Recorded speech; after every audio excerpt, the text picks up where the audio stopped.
So we're going to talk a little bit about, again, this collective rights versus individual rights.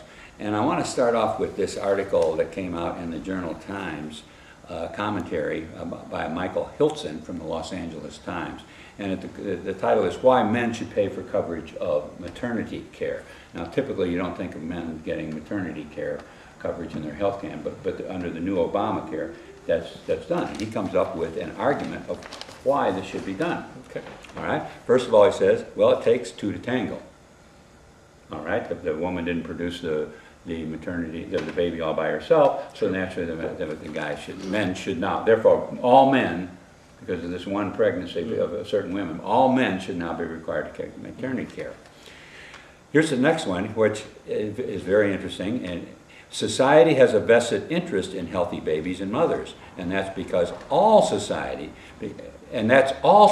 because unhealthy babies and mothers impose a cost on everybody in the expense of caring for them as wards of the public and in the waste of social resources that comes from children unable to reach their full potential as members of society because of injuries or illnesses caused by poor prenatal and postnatal health. Mm-hmm.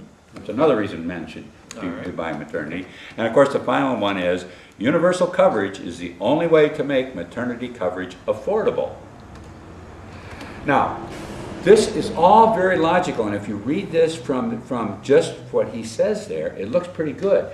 But there's another overriding concept that's in his arguments, and that is the idea of collectivism. In other words, we as a group of individuals must think collectively how we all are intertwined in our goals and things. I maintain, when I first looked at that, I thought that's a pretty good argument until I looked at personal property rights, individual property rights, by the way, which includes more than just the right to your home and your business.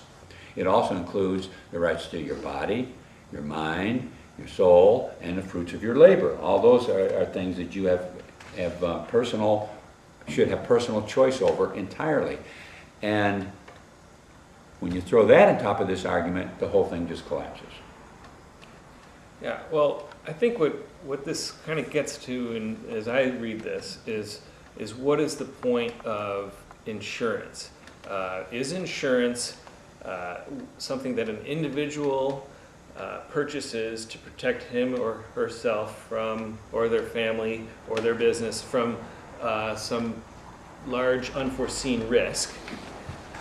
Is that what insurance is? Or is it to ensure that the entire health of the collective that the entire health of everyone in the United States is taken care of? I mean, that's sort of what is insurance. And I think the way Dennis, what you're saying there is you're saying what is insurance, and you looked at it from the individual's point of view. Right. The author does not. The author thinks insurance is just, he's concerned about babies as wards of the state. It seems like he's wanting to make everybody a ward of the state. And that's, you're destroying individualism and individual rights at that point. Because as I understand insurance, it's very different from him. It is something that an individual or a family or a business maybe would buy to protect themselves. It's not to protect everybody else in the United States. Exactly, and when we're listening to this Obamacare argument, we're finding out that the government is saying, well, you're going to have to drop your insurance coverage because it's not proper, it's not good insurance. We have a much better idea for you, particularly the men, because they should be getting maternity care as part of their insurance. In other words, it takes away the individual right to make a choice about what he wants to cover. Well, George, we're just not bright enough to do that ourselves, don't you know? Well, and I think that's where the big change is coming in the country and the way we're going to operate as a country. We're going to move to a collective society where the collective is paramount in importance, as opposed to the way traditionally the country started off as, where the individual was paramount in importance.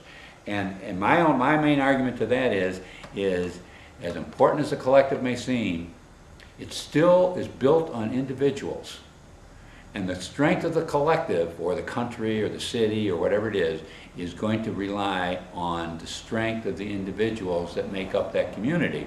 And when you continue to attack the individual and attack his ability to make decisions on his own, you weaken him, and you are thus collectively weakening the society. Does that make sense to you? Well, sure, because what they're doing, I was joking, but they're making wards of the state, people who are viewed as unable to make proper decisions for themselves. Someone who's, and the collective apparently views they're superior and they know what's best for us. We become wards of the state, children.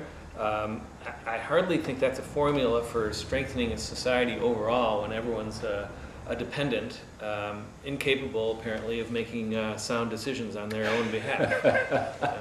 And I would say an evaluation of that particular argument, the statement, is that it's quite an understatement.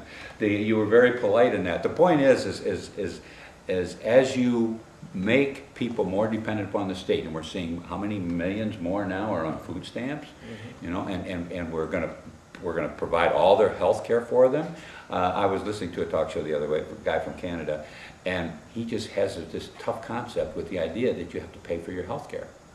He just can't. That's outside of his reality of operation.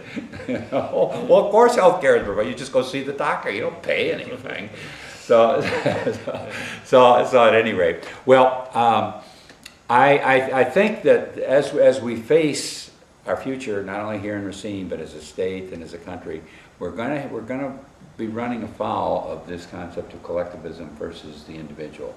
And Dennis, I know you're a strong advocate of individual responsibility and individual capability, and I think that people like you are going to need to speak out more, and because if we're going to carry it off, that's what we're going to have to do.